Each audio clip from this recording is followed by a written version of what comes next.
Hey everyone, thanks for joining me tonight as I play King of the Monsters for the Sega Genesis. The reason why I chose this version of the game is because I feel that the NeoGeo version, which is the original version, while prettier and that it started the thing that started it all, unfortunately, controls just don't hold up, and that game's not enjoyable to play. It's more button mashing and random than anything else. I'm setting up the continues here to make sure I'll be able to play and talk as much as I need to. And then the Super Nintendo version, while it looks better than the Genesis version in many respects, it has a fatal flaw in that you can't really successfully pin your computer opponent. Not sure how that got through quality control, but that leaves us with the Genesis version here as I pick the Godzilla looking guy. The Genesis and Super Nintendo versions have 4 characters and 2 fewer stages than the Neo Geo version, which had 6 characters. Most likely due to cartridge space limitations at the time. I can't imagine they were worried about getting sued by anybody having a robot monkey in their game. They just had to remove 2 characters, and, well, there they went. So, okay, now that I've gotten into the reason why I chose the Genesis version, as you can see, it's a kaiju battle game, and the world needs more of those. And back then, this was really the first one. So, it by nature of being first, it got played a hell of a lot. You get a punch button, you get a kick button, you can run, you can jump, you can exercise certain wrestling moves. There's not a lot of them. The AI is very singularly focused.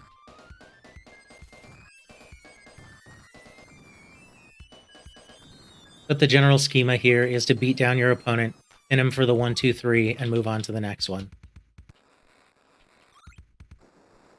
And if you do certain holds, you can get these P icons, which, once you collect 10 of them, power up your monster. And it's very much recommended that you do that as soon as possible.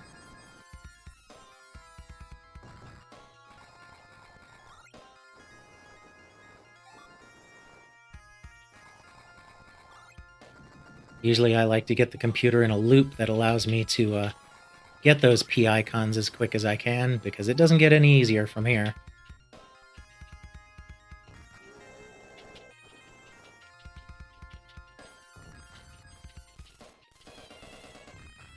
I do like the look of the game. I think the look was really spot on for the time. I'm going to go ahead and continue there. One thing I will point out is the drawback to the game, at least in the single player mode, is that the CPU has a hidden life bar. Like right now, it looks like he has no life. That's not true. Really, the CPU's life bar is twice as long as yours, sometimes more, and you have to beat on them a lot to be able to get the 1, 2, 3. It doesn't matter how, you know, hurt they may look, you need to wail on them for quite a long time to get the pin. As you can imagine, that makes the Super Nintendo version really annoying because getting the pin doesn't really mean a thing. 99% of the time, nothing's going to come of it. So the odds are stacked against you when playing against the CPU, but in the Genesis version here, as you can see, it is possible to win.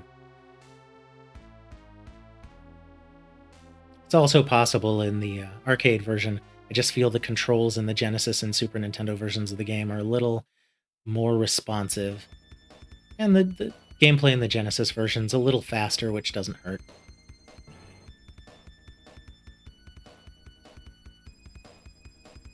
Back in the day, we forgave this game a lot of its foibles because, one, it was first on the scene. Literally, it predated Street Fighter 2 even by a year. So it was covering new ground as I get my 10th P icon and power up my Godzilla creature.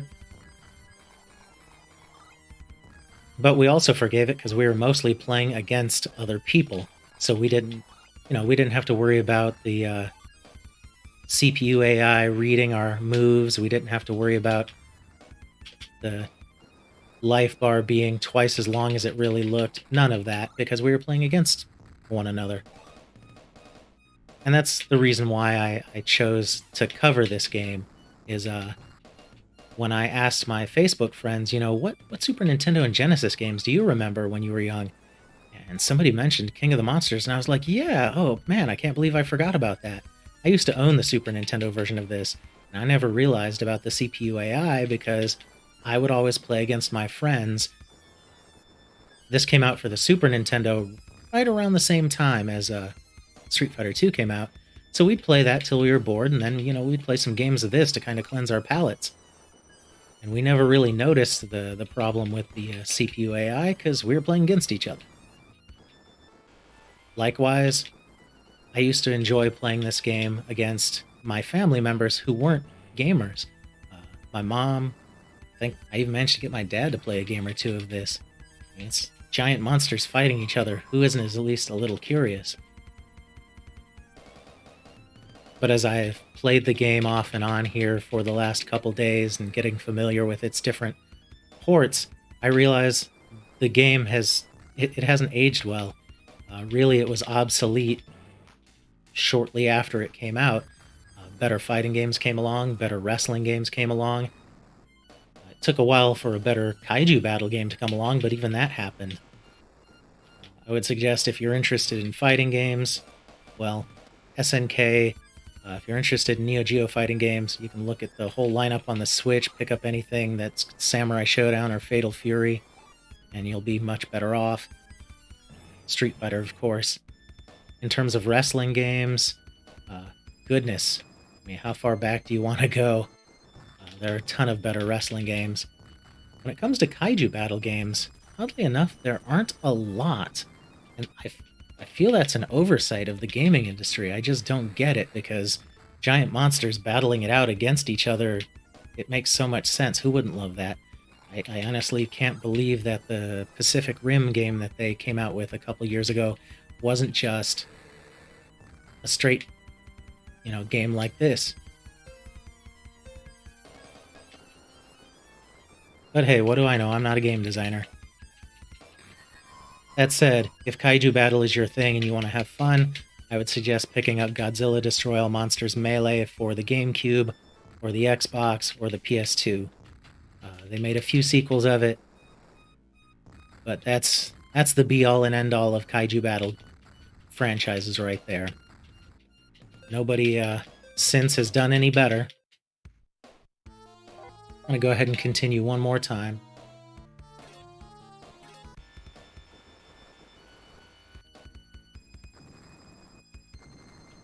And I think it's readily apparent that even though, I could be doing a little bit better, I never was so good at playing and talking, that the computer definitely has a leg up. It can read your inputs. It has much more stamina than is evident just by that bar at the top of the screen. And the deck is stacked against you. Well, like I said, back then we didn't care, and it was a good stopgap game between Street Fighter iterations.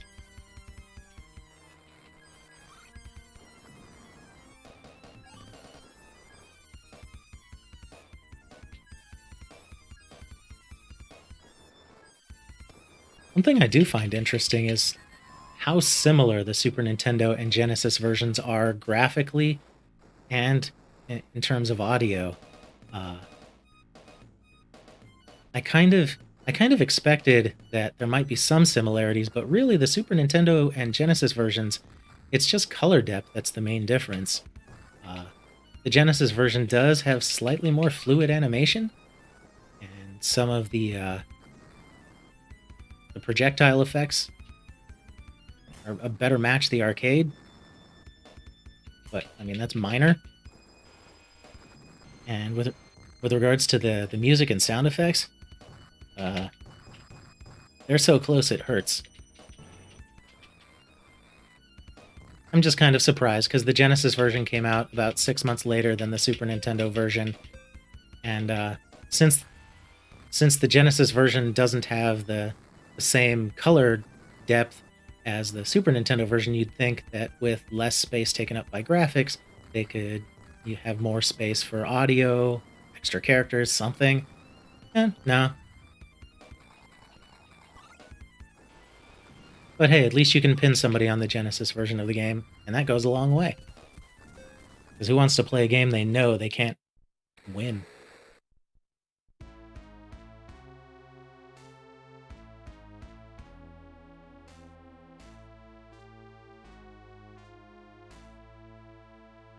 I think I'm going to play until I lose my next match, and then I'll call it a day.